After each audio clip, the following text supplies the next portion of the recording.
Perkenalkan, nama saya Adelina Redani Kalito dari Prodi Ilmu Kesehatan Masyarakat Universitas Trinita. Di pagi hari ini saya akan membahas tentang pencegahan COVID-19 dengan stigma dan diskriminasi yang sering terjadi pada korban atau pasien COVID-19. Belakangan ini kita banyak sekali mendengar tentang berita-berita tentang virus corona. Virus corona ini sudah terjadi di berbagai negara dengan memakan jiwa yang cukup banyak. Virus ini pada awalnya ditemukan di negara Cina, tepatnya di kota Wuhan. Virus ini ketika menyerang seorang manusia akan menimbulkan gejala. Tetapi juga virus ini ketika menyerang seseorang ada juga yang tidak memperlihatkan gejala walaupun sudah terinfeksi atau sudah terkena virus corona. Untuk itu, mari kita terus waspada dan jaga kesehatan tubuh kita agar terhindar dari virus corona. Berikut saya akan menjelaskan tentang beberapa hal yang harus kita lakukan sebagai bentuk pencegahan kita terhadap virus corona agar tidak menyerang tubuh kita, bahkan menyerang di sekeliling kita. Yaitu cara-caranya yaitu yang pertama, selalulah cuci tangan dengan menggunakan sabun dengan air yang mengalir. Yang kedua, selalu memakai masker ketika berpergian kemanapun di tempat-tempat umum. Dan yang ketiga, ketika batuk atau bersin, kita harus menutupnya dengan tisu atau dengan lengan tubuh kita. Dan yang keempat, yaitu makan makanan yang bergizi untuk menjaga daya tahan tubuh kita. Dan yang kelima yaitu kita melakukan social distancing ya, atau dengan menjaga jarak satu dengan yang lain agar mencegah terjadinya penularan COVID-19. Dengan kita melakukan cara-cara pencegahan ini dalam kehidupan kita sehari-hari, kecil kemungkinan kita akan terkena virus corona. Begitu juga boleh menjaga kesehatan kita dan menjaga orang-orang di sekitar kita. Mungkin sekilas tentang pencegahan tentang virus corona. Berikut kita akan masuk dalam stigma dan diskriminasi yang sering terjadi pada pasien bahkan korban virus corona. Teman-teman, corona harus ditangani, tapi jangan stigma mereka yang terkena. Belakangan ini teman-teman, kita sering melihat berita di TV maupun di media sosial. Banyak sekali masyarakat yang pemikirannya itu belum tepat tentang mengenai COVID-19.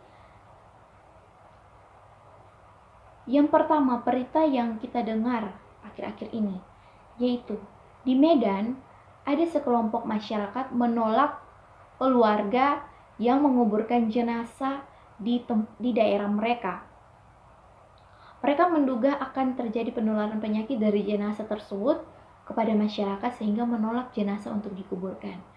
Kemudian ada kasus kedua, yaitu perawat diusir dari kosnya karena takut akan menularkan penyakit bagi masyarakat sekitar. Kemudian ada kasus juga yang dimana ada mahasiswa atau seseorang yang datang dari zona merah ke tempat tinggal mereka diusir karena takut masyarakat di tempat tersebut akan tertular virus corona. Dan juga ada kasus yang dimana pasien ODP datang ke rumah sakit, seseorang yang sudah dalam pengawasan datang ke rumah sakit meminta surat keterangan bahwa dia tidak positif COVID-19 sambil dia menangis-nangis. Kenapa teman-teman? Karena dia akan diusir dari kontrakannya, karena dia sudah dinyatakan berstatus ODP, sehingga masyarakat tersebut berpemikiran bahwa dia akan menularkan penyakit COVID-19 ini.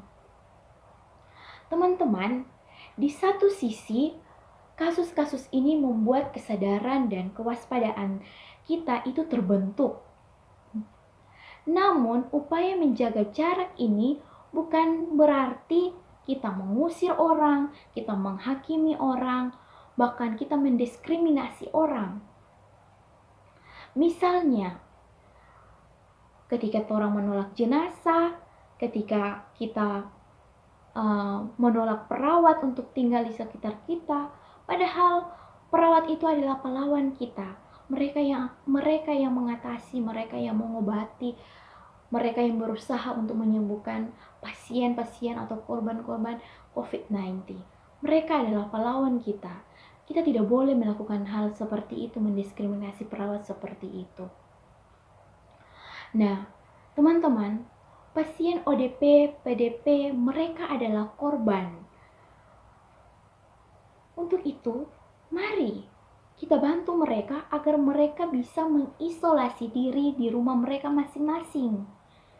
Bahkan kita pun harus mensupport mereka, mensupport kebutuhan mereka agar mereka tidak terpaksa keluar rumah untuk memenuhi kebutuhan mereka.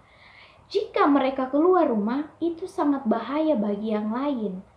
Karena virus corona akan semakin menyebar dan rantai penularannya akan sulit untuk diputuskan.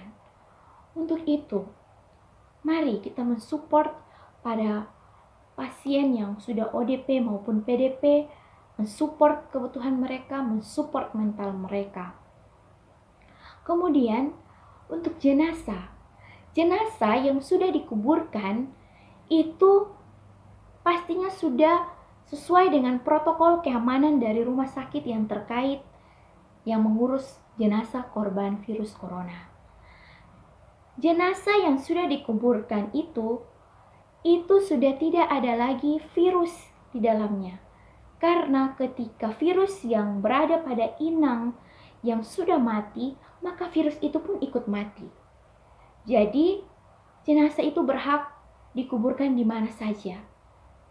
Jadi, kita tidak boleh menolak untuk jenazah dikuburkan dimakamkan di tempat kita. Kita tidak boleh menolak seperti itu, teman-teman.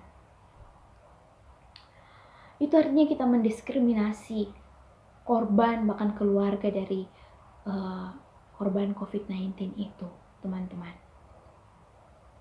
Untuk itu, mari jaga jarak. Bukan berarti teman-teman kita menghakimi, kita mengucilkan, kita mengusir, kita mendiskriminasi, kita menstigmatisasi para korban COVID-19. Tetapi mari kita berusaha untuk sama-sama memutuskan rantai virus corona ini. Nah, seharusnya ini menjadi pegangan kita yang cukup untuk jaga jarak. Jaga jarak itu jangan dikucilkan. Ingat jargon lama. Jauhi penyakitnya, bukan orangnya. Nah, jarak memang harus direnggangkan, tetapi ikatan sosial justru harus dirapatkan. Nah, kita tidak bisa sendiri dalam mengatasi wabah corona ini. Karena kita tidak tahu kapan wabah ini akan selesai. Otomatis kita tidak boleh berjalan sendiri. Untuk itu, mari soliditas kita harus dibentuk. Jaga jarak bukan berarti kita mengucilkan orang. Jaga jarak bukan berarti kita mengusir orang, menghakimi orang. Jaga jarak dengan siapapun itu perlu, tetapi bukan dengan jaga jarak dengan kemanusiaan. Semoga badai COVID ini boleh berlalu dengan cepat, dan mari kita tetap di rumah, tetap produktif, dan jaga iman kita dan jaga imun tubuh kita. Salam sehat.